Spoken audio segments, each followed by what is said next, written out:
Adding an air terminal is very similar to adding a light, with one exception. We host lights to ceilings. Well, why not? If the architect moves the ceiling, our light moves with it. No problem.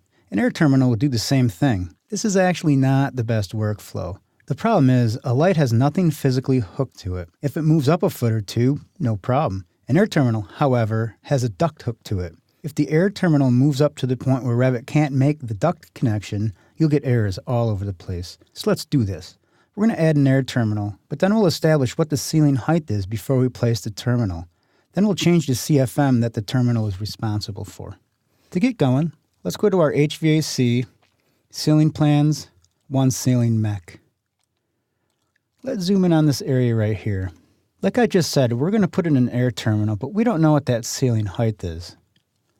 If we go to the Annotate tab, and if we click on Spot Elevation, we can then hover over the ceiling, and it's going to give us our ceiling height. We don't need to place the tag in, but it's nice to just hover over it just to verify what the ceiling height is going to be, 8 feet. Hit Escape a couple times.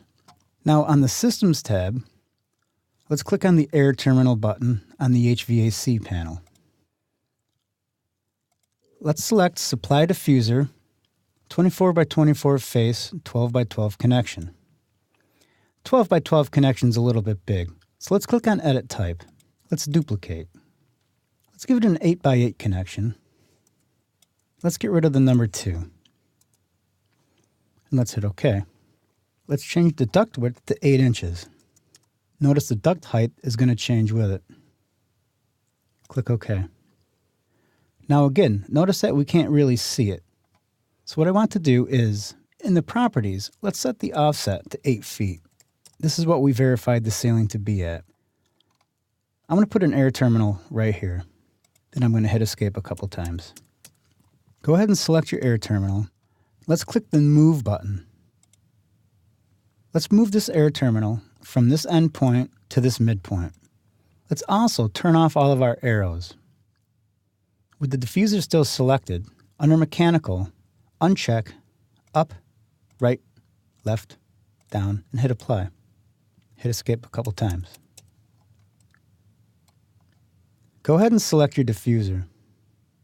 Right-click on it, and let's create Similar. Again, notice that our offset is set for 0 feet. Type in 8 and hit Return. And pick the same point. Select your air terminal and move it down.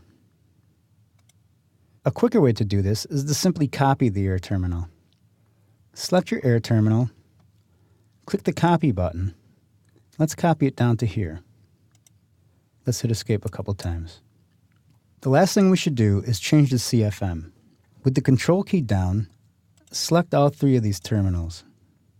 For the flow, let's change it to 250 CFM. Now that our air terminals are in place, it's just a matter of connecting the dots with our ductwork.